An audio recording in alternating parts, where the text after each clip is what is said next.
Friends, मेरा नाम विनय सोनी है और आप देख रहे हैं मेरा YouTube channel achievement for unique.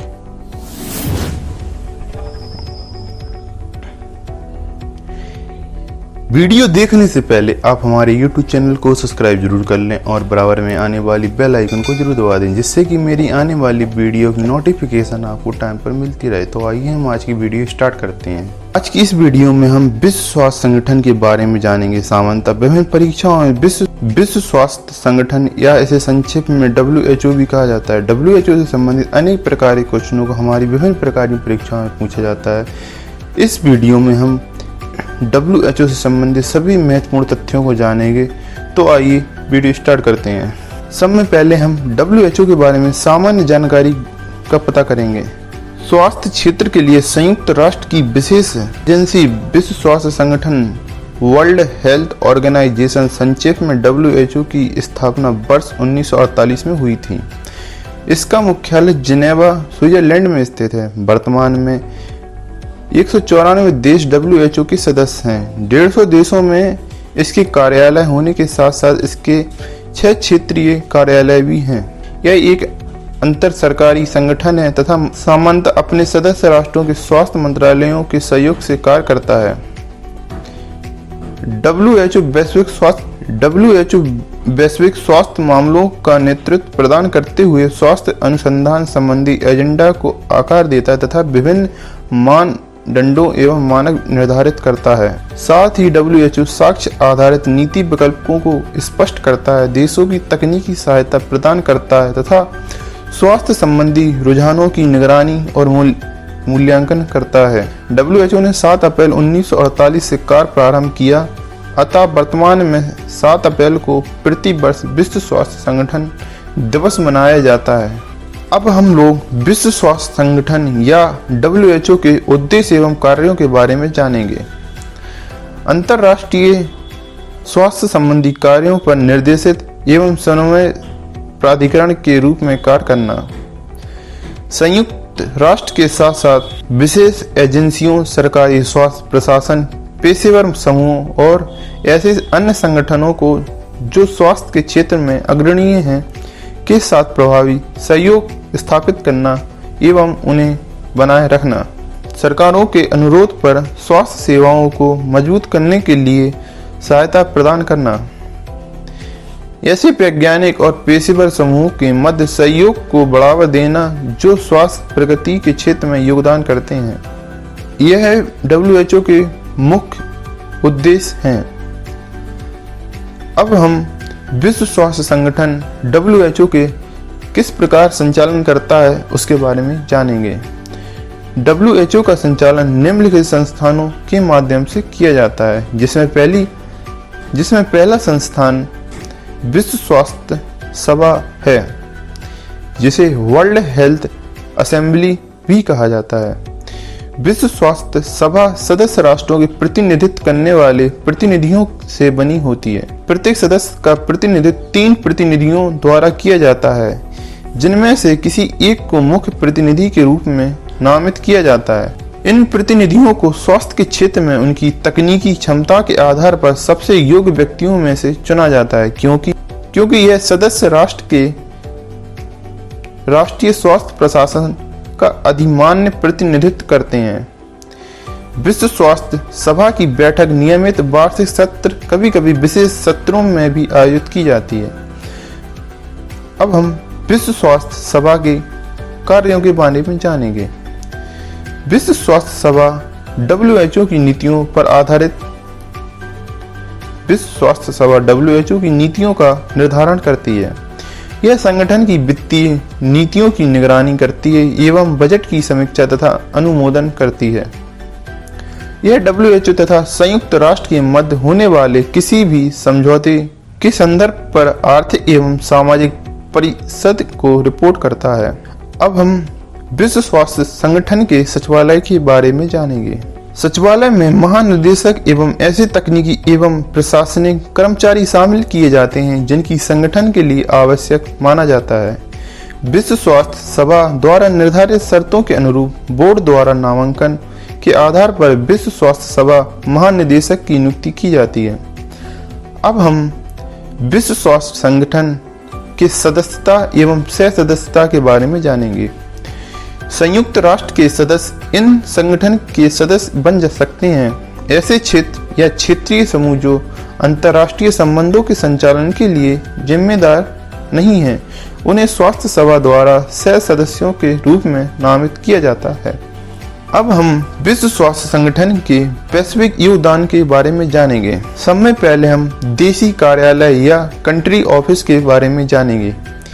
यह संबंधित देश की सरकार और विश्व स्वास्थ्य संगठन के बीच प्राथमिक संपर्क बिंदु होते हैं। यह स्वास्थ्य मामलों पर तकनीकी सहायता प्रदान करने के साथ साथ प्रशासनिक वैश्विक मानकों और दिशा निर्देशों को साझा करते हैं एवं सरकार के अनुरोधों तथा आवश्यक मांगों को WHO के अन्य स्तरों तक पहुंचाते हैं। यह देश के बाहर किसी बीमारी के फैलने के बारे में मेजबान सरकार को सूचित करते हैं और उसके साथ मिलकर कार्य करते हैं। ये देश में स्थित अन्य संयुक्त राष्ट्र एजेंसियों के कार्यालयों को सार्वजनिक स्वास्थ्य पर सलाह एवं मार्गदर्शन प्रदान करते हैं। सरकारों के अतिरिक्त WHO स्वयं ही अन्य संयुक्त राष्ट्र एजेंसियों, प्रदाताओं, गैर सरकारी संगठनों, NGO और निजी क्षेत्र के साथ समन्वय स्थापित करता है। WHO के अंतर्राष्ट्रीय स्वास्थ्य कार्यों से सभी देश लाभान्वित होते हैं, जिनके सर्वाधिक विकसित देश भी शामिल हैं। उदाहरण के लिए चेचक एक वैश्विक उन्मूलन है। क्षय रोग को नियंत्रित करने में बेहतर एवं सस्ते तरीकों का प्रसार आदि WHO के द्वारा किया गया।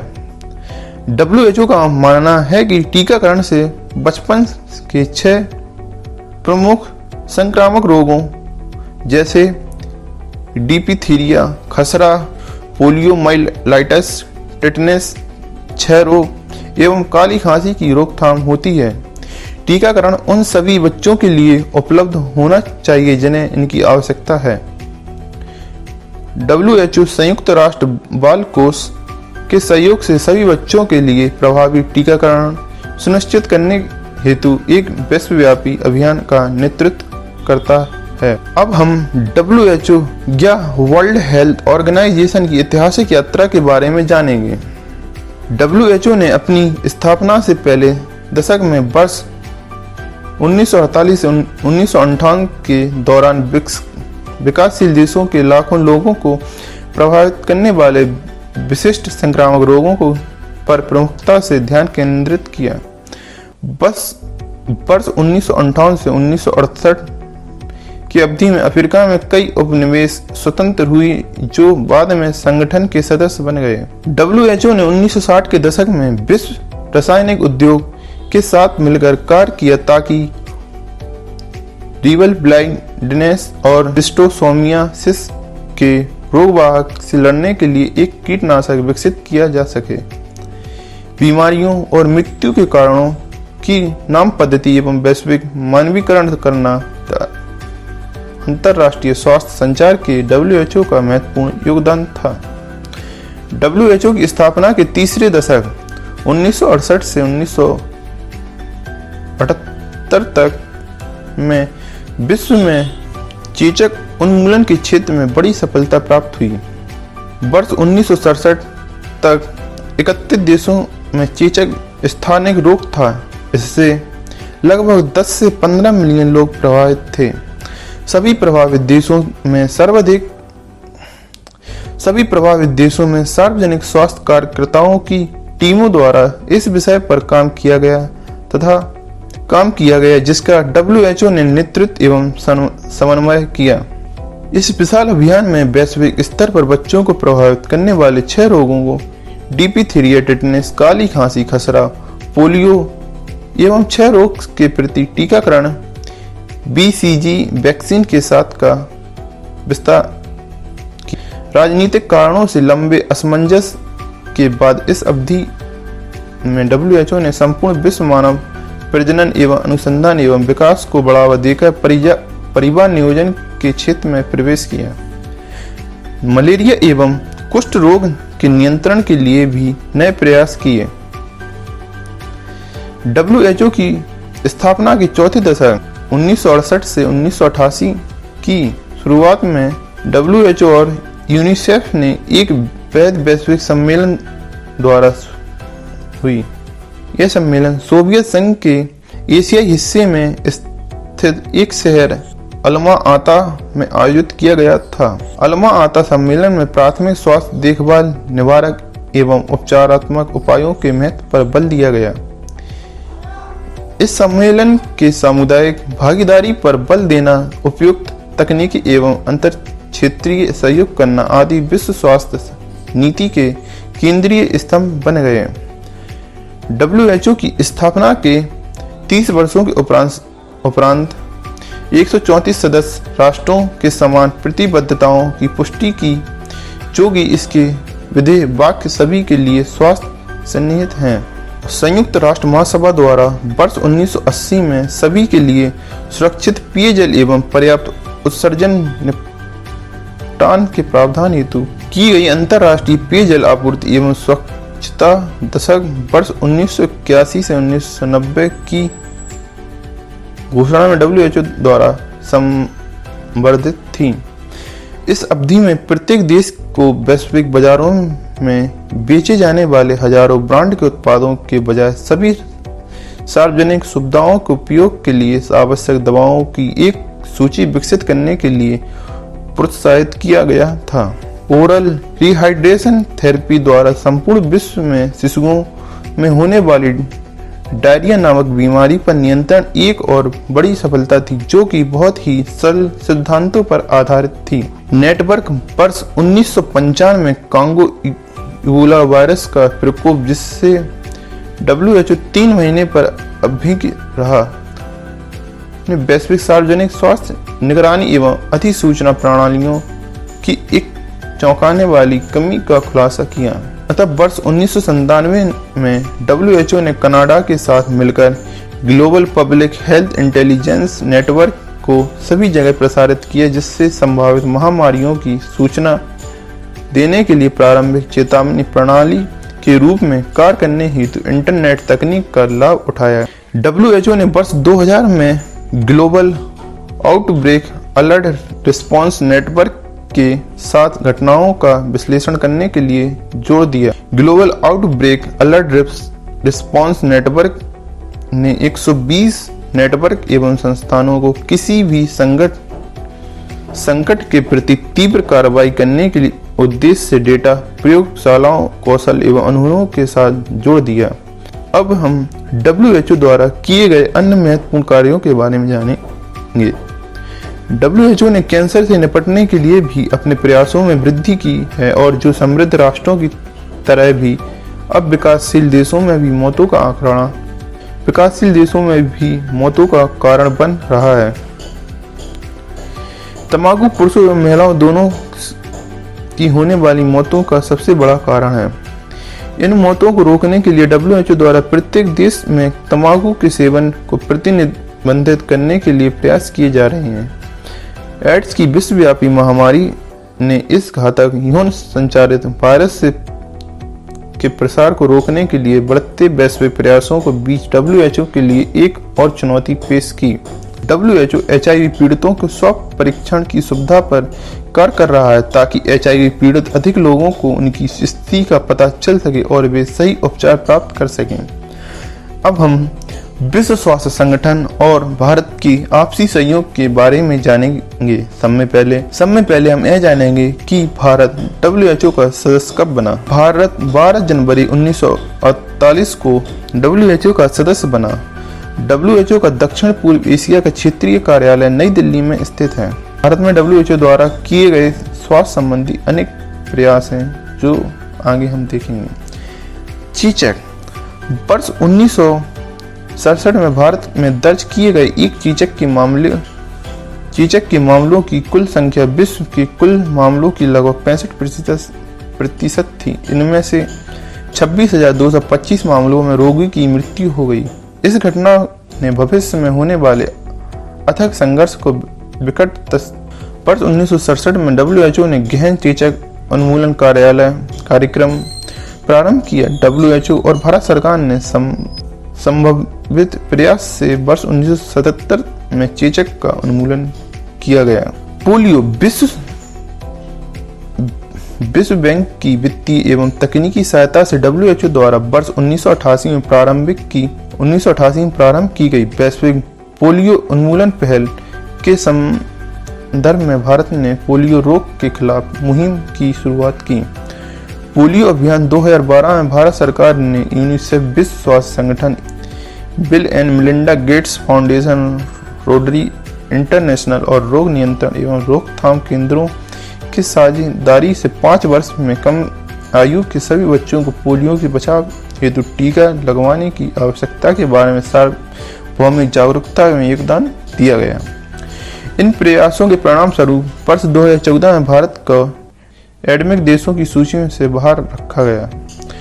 WHO देश सहयोग रणनीति भारत वर्ष 2012 से 2017 नामक रणनीति को संयुक्त रूप से स्वास्थ्य एवं परिवार कल्याण मंत्रालय तथा भारत स्थित WHO के देशीय कार्यालय द्वारा विकसित किया गया था। अब हम वैश्विक स्वास्थ्य चिंता एवं विश्व स्वास्थ्य संगठन के बारे में जानेंगे। पर्यावरण प्रदूषण एवं WHO द्वारा वैश्विक स्वास्थ्य चिंताओं पर क्या भूमिका रही है उसके बारे में जानेंगे। पर्यावरण प्रदूषण एवं जलवायु परिवर्तन पूरे विश्व में प्रतिदिन 10 में से 9 लोग प्रदूषित हवा में सांस लेते हैं। वर्ष 2019 में WHO द्वारा वायु प्रदूषण को स्वास्थ्य के लिए सबसे बड़ा पर्यावरणीय जोखिम माना गया है। हवा के साथ सूक्ष्म प्रदूषक श्वसन तथा रक्त संचार के तंत्र में प्रवेश कर फेफड़ों, हृदय, मस्तिष्क को नुकसान पहुंचा सकते हैं, जिससे कैंसर, स्ट्रोक, हृदय और फेफड़ों की बीमारी जैसे रोगों से प्रति वर्ष 7 मिलियन लोगों की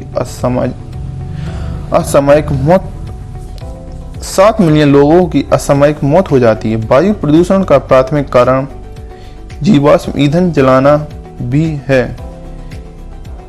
जलवायु परिवर्तन के एक प्रमुख योगदान करता है जो विभिन्न प्रकार से लोगों के स्वास्थ्य को प्रभावित करता है।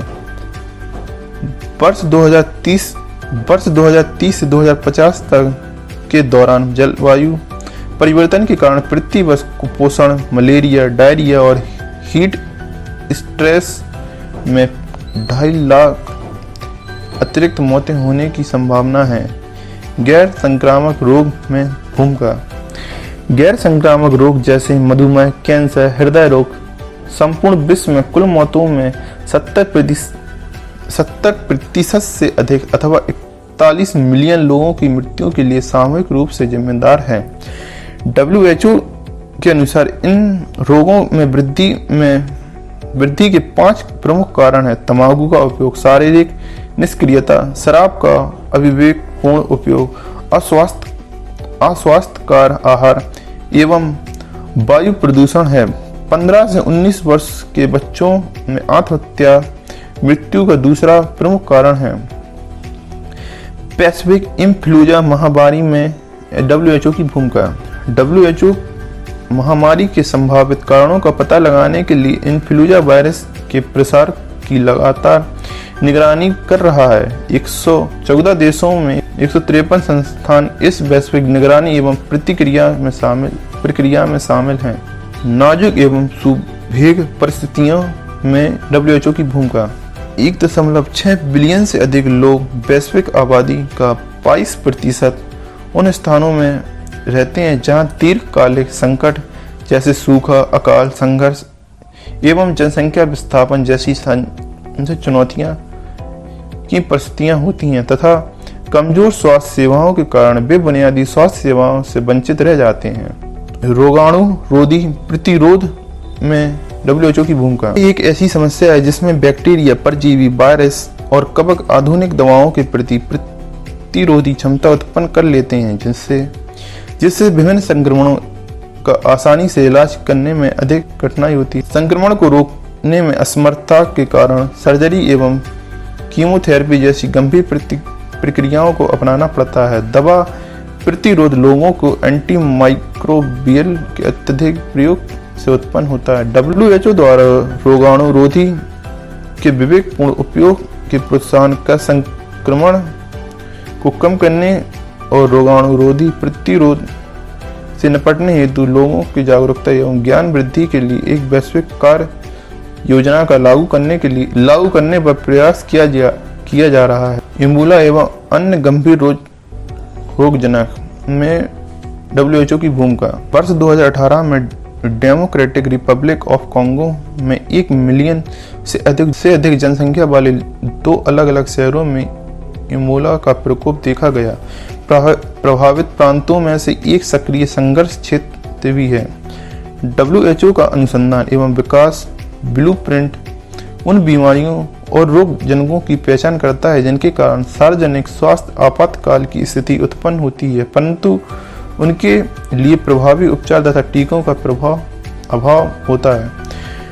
WHO इसकी सहायता से इबोला कई अन्य रक्त स्रावी बुखार जैसे चीका, निपाह, मध्य पूर्व श्वसन सिंड्रोम, कोरोना वायरस और गंभीर एक्विड रिस्पिरेटरी सिंड्रोम जैसी वैश्विक स्वास्थ्य समस्याओं के निवारण के क्षेत्र में कार्य करता है। प्राथमिक स्वास्थ्य सेवाएं आमतौर पर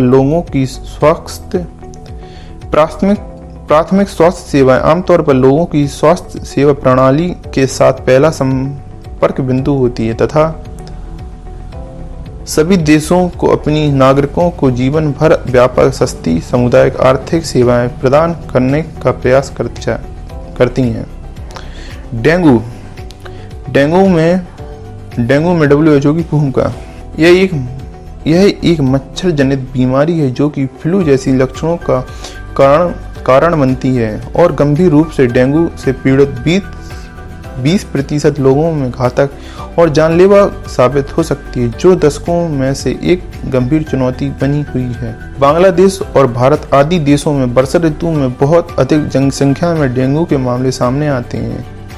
अब इन देशों में डेंगू से प्रभावित होने वाली अवधि में काफ़ी वृद्धि हो रही है। वर्ष 2018 में बांग्लादेश में लगभग 2 दशकों में सबसे ज़्यादा मौतें हुई। अब यह बीमारी नेपाल जैसे उन उष्णकटिबंधीय एवं अधिक समशीतोष्ण देशों में फैल रही है जिन्होंने परंपरागत रूप से इस बीमारी का सामना नहीं किया। WHO की डेंगू नियंत्रण रणनीति का उद्देश्य वर्ष 2020 तक डेंगू से होने वाली मौतों का 50% कम करना है। HIV लोगों में HIV परीक्षण के संदर्भ में व्यापक प्रगति देखी जा रही है तथा 22 मिलियन प्रभावितों को एंटी एरोवायरल उपचार प्रदान किया जा रहा है। प्री एक्सपोजर प्रोफिलिक्सिस जैसी निवारक उपायों तक पहुंच स्थापित की जा रही है। जब लोगों को HIV का जोखिम होता है तो HIV संक्रमण वायरल उपचार प्रदान किया जाता है। आज संपूर्ण विश्व में लगभग 37 मिलियन लोगों HIV से ग्रस्त हैं। 15 से 24 वर्ष आयु वर्ग की युवा लड़कियां, महिलाएं HIV से अधिक प्रभावित हो रही हैं, जो कि एक गंभीर समस्या है। WHO देशों के साथ स्व परीक्षण की शुरुआत का संवर्धन करने के लिए काम कर रहा है ताकि अधिक से अधिक HIV संक्रमित लोगों की उनकी स्थिति का पता चल सके तथा वे उपचार प्राप्त कर सकें। अब हम WHO की संगठनात्मक चुनौतियों के बारे में जानेंगे।